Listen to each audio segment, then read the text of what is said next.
Here we go again. More heavy rains targeting central and eastern Kentucky over the next several days. We'll show you the latest rainfall projections coming up. I can't even imagine what kind of person, as I said before, with that it was somebody who was either very stupid or very brave. Shock and outrage in a Laurel County community over the murder of a very well-liked couple. The harsh winter is taking its toll on roads around the region. A look at road crews' plans to fix the pesky potholes coming up. Tracking, alerting, protecting. This is WKYT News at 5:30. Good evening to you. We are starting to see some hints of spring-like temperatures after weeks of harsh winter weather, but these mild temperatures and melting snow are coming at a price. Unfortunately, several rounds of heavy rain expected in the forecast this week, beginning tonight. Chief Meteorologist Chris Bailey's tracking the wet weather to come. Chris? Yeah, rounds of heavy rain, Sam and Amber, on the way to central and eastern Kentucky over the next several days. And as you mentioned, ground obviously is saturated. Creeks, streams, rivers are swollen out there. Daily breakdown showing you as we roll forward with your weather headlines on what to expect. Rounds of heavy rain with the increase potential for flooding, some thunder and lightning even possible, especially tomorrow, then again on Friday. Anytime you're talking about some thunder and lightning, you know those rains are really going to come down at a pretty good clip. Live First Alert Defender has a clean sweep across the entire area. It's a good looking sweep as we go through the evening. Unfortunately, it's not going to stay that way for very much longer. Clouds are increasing, rain across sections of Knoxville back toward Nashville. Wildcat fans will be piling into Nashville coming up later this week for the SEC tournament. Take the ponchos for those Friday and Saturday games for going in the umbrellas going into and out of the arena. It's going to be a wet one.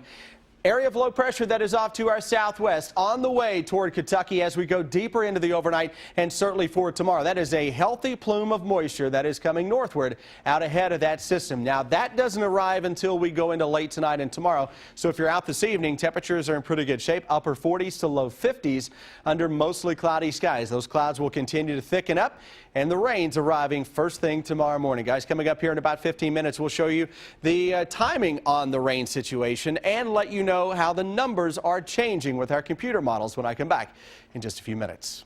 Chris, thank you. The weather is to blame as some people in eastern Kentucky will have to go another night without water.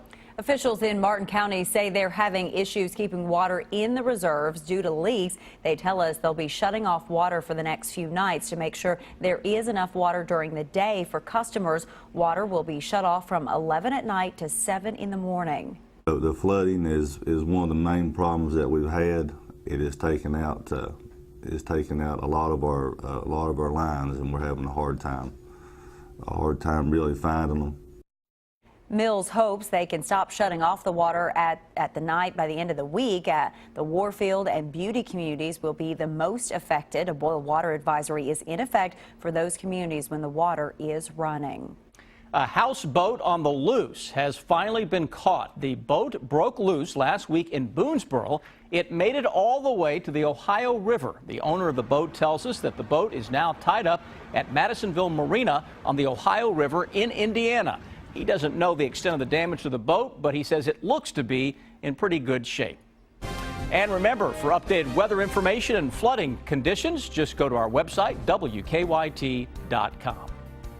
They say they don't know who would do such a thing. Tonight, there's still more questions than answers surrounding the murder of a southern Kentucky couple. The bodies of Donnie and Sharon Jackson were found in their Laurel County home Sunday. Firefighters were originally called to the home for a fire. Phil Pendleton talked to shocked neighbors in this Crime Tracker report.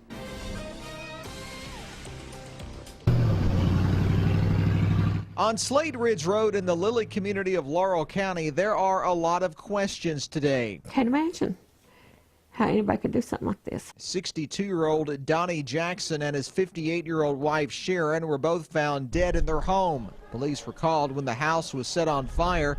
And now they question if the home was set on fire by the same people who killed the couple. I thought maybe it's smoke inhalation or something. That she was sick, that she maybe had diabetes and that she was sick, and maybe it was just smoke. And then to find out that they had been shot, they'd been murdered in their home, and is unbelievable. No arrests or suspects. Police say they're working through the local Crime Stoppers to offer a $1,000 reward. Neighbors tell us that this part of Slate Ridge Road is relatively crime-free and safe, but now they say they feel like locking their doors and loading their guns. I've talked to a couple of people in the neighborhood, and they're scared to unlock the door. Friends say Donnie Jackson was a well-liked man who always helped his neighbors. He was a war veteran and was active in several organizations. And I don't know if he may have met someone there and had a word with him or beef with him or something. Until the many questions are answered, people here say they will have trouble sleeping at night. In Laurel County, Phil Pendleton, WKYT. Well, autopsy results on the Jacksons today confirmed that their deaths were caused by gunshot wounds. For the first time, we are hearing from the man accused of plotting a deadly attack on the U.S. Capitol. Christopher Cornell is in the Boone County Jail in northern Kentucky. Last week, he called a Cincinnati TV station to talk about joining ISIS and the attack he was plotting in Washington, D.C. Our Jennifer Palumbo is at the live desk with the interview. Jennifer, why did it take a while for this interview to be released?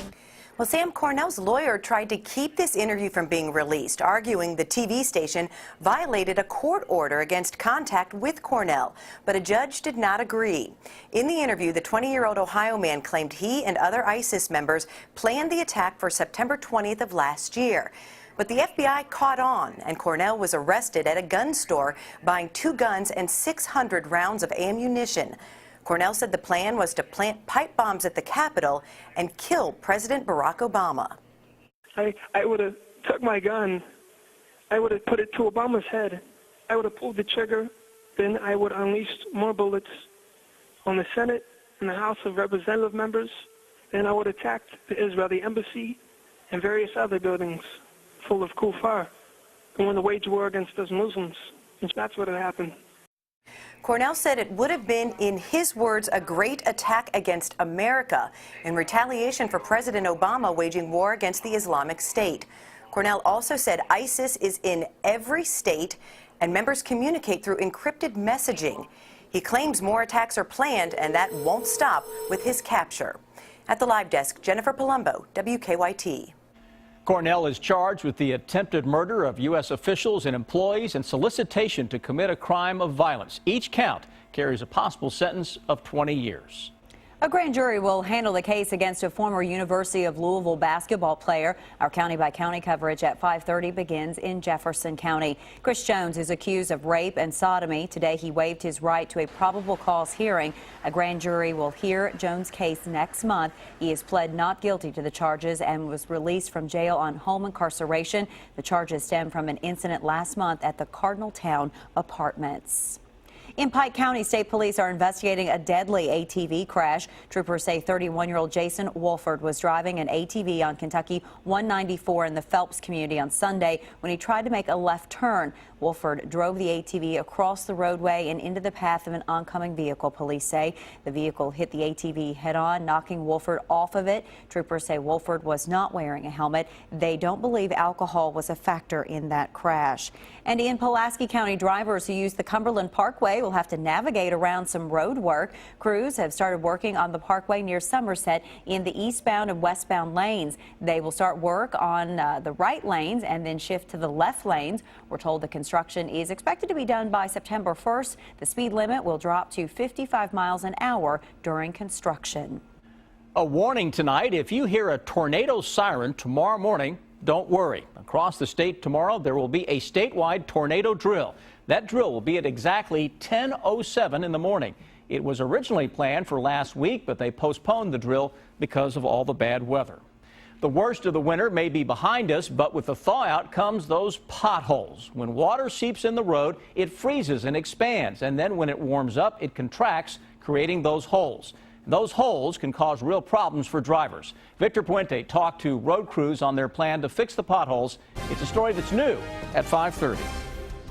It can be a little thing that causes a lot of damage. Potholes just a couple of inches deep can flatten tires and bend rims. This pothole near our studio on Winchester Road was patched last week, but another round of freezing temperatures and heavy traffic have opened it back up. Right now, road crews are having to use what's called a cold patch on these type of blemishes. Then we'll start filling potholes with asphalt as soon as the asphalt plant's open, which is generally mid-March to the 1st of April. That asphalt provides a more permanent bond. Until these are repaired, the people at S&S Tires in Beaumont expect to stay busy fixing the damage they cause. Flat tires instantly, a lot of them put holes in the sidewalls. You're replacing tires, then you hope that you don't do any damage to the wheels. And even if it doesn't feel like that hit did any serious damage, plowmen still suggest getting your alignment checked, which they'll do for free. The car may feel like it drives fine, but you can knock an alignment out. It may not be a pulling issue, and then you're going to wear tires down a lot quicker than usually would. Both city and state websites can be used to report potholes. Natasha Lacey says that's important because they can't fix what they don't know about. We share our information with the city, and the city shares their information with us. If your car is damaged because of a pothole on a state road, you may be able to file for reimbursement through the State Board of Claims. You can qualify if it was a pothole that had been reported but hadn't been fixed within a couple of days. In Lexington, Victor Puente, WKYT. Also, LexServe has a free app on the iTunes store that you can download that will allow you to report potholes.